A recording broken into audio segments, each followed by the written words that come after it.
வாலி படம் மூலமா தமிழ் சினிமாக்கு அறிமுகமாகி குஷி, பூவெல்லாம் கேட்டுப்பார், காக்கா காக்கா, சந்திரமுகி, மன்மதன், சில்லுன்னு ஒரு காதல், வேட்டையாடு விளையாடுன்னு இப்படி பல வெற்றி படங்களை நடிச்சவங்க தான் நடிகை ஜோதிகா. சூர்யா கூட கல்யாணம் ஆனதுக்கு அப்புறம் சினிமால இருந்து பிரேக் எடுத்தாங்க.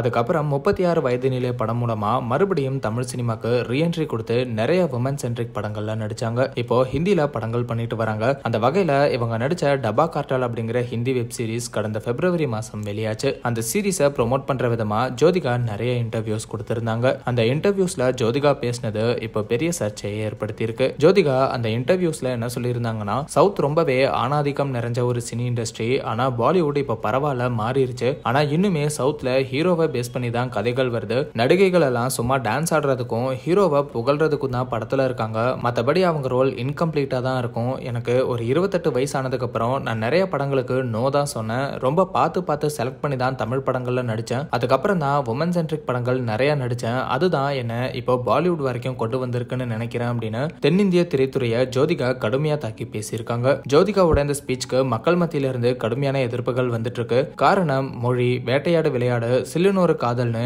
இப்படி நிறைய ஜோதிகா நடிச்ச படங்களுக்கு அவங்களுக்கு நல்ல ரோல்ஸ் தான் கொடுக்கப்பட்டுச்சு. இப்போ பாலிவுட்ல நடிக்க போன உடனே சவுத் பிலிம் இண்டஸ்ட்ரியை கலங்கப்படுத்தி பேசுறது ரொம்பவே அநியாயமா இருக்குன்னு சொல்லிட்டு வராங்க. சிலர் ஜோதிகா சொல்றது ஒரு வகையில உண்மைனாலும் கூட பாலிவுட் மாறிடுச்சு, சவுத் இன்னுமே மாறலன்னு சொல்றத ஏத்துக்கவே முடியாது. பாலிவுட்ல இன்னுமே மோசமான படங்கள் தான் வந்துட்டு இருக்கு. ஜோதிகா சவுத் பிலிம் இண்டஸ்ட்ரி தான் ஏதோ ஆணாதிக்கம் நிறைஞ்சிருக்கிற மாதிரி பேசுறாங்க. அது ரொம்பவே தப்புன்னு சொல்லிட்டு வராங்க. இது மட்டும் இல்லாம ஜோதிகா இன்னொரு இன்டர்வியூல தமிழ்ல பெரிய நடிகர்கள் நடிச்ச நிறைய மோசமான படங்கள் வரும், ஆனா அதெல்லாம் நல்லாவே ஹிட் ஆகி இருக்கு. ஆனா என்னோட கணவர் சூர்யாவோட படம் வந்தா மட்டும் ரொம்பவே மோசமான நெகட்டிவ் ரிவ்யூஸ் தராங்க. இது ரொம்பவே அநீதியா இருக்கு அப்படின்னு சூர்யா படங்களுக்கு வர நெகட்டிவ் ரிவ்யூஸ் பத்தியும் பேசியிருக்காங்க. இதுக்கும் ஜோதிகாவை பலருமே தாக்கி பேசிட்டு வராங்க. கங்குவா படம் நல்லா இல்ல, அதனாலதான் அப்படி ரிவ்யூஸ் வந்துச்சு, ஆனா அதை உங்களால ஏத்துக்க முடியல. அதுக்காக மத்த நடிகர்கள் நடிச்சு ஹிட்டான படத்தையும் நீங்க மோசமான படங்கள்னு சொல்றது கொஞ்சம் கூட நியாயம் இல்ல அப்படின்னு ஜோதிகாவை சுத்தி இப்படி பல சர்ச்சைகள் போயிட்டு இருக்கு. பலருமே ஜோதிகா பாலிவுட் போனதுல இருந்து மொத்தமா மாறிட்டாங்க,